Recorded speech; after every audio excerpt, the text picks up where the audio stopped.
Hello বন্ধুরা,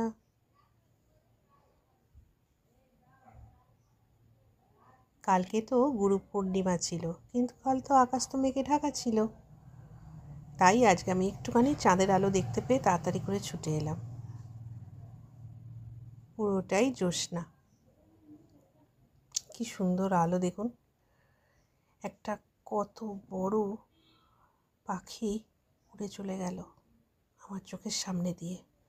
ও হয়তো রাস্তা দেখতে পাচ্ছে না, কত হারা পাখিও। এইসব ন্যাচারাল দৃশ্যগুলো আমার ভীষণ ভালো লাগে, আর আপনাদের সঙ্গেও শেয়ার করে দিই। কি সুন্দর চাঁদের আলো দেখুন। আর এইটা টর্চের আলো জ্বালিয়ে তুলেছি ভিডিওটা। ওরা তো এখন ঘুমোচ্ছে, বলা ভুল হলো, আমরা ঘুমোই কিন্তু ওরা রাত্রিবেলা ঘুমিয়ে ঘুমিয়েও কত কাজ করে। ফুলটা ফোটায় আর কি, ওটা ঠাকুরের চরণে পড়ে। Good night. Good night.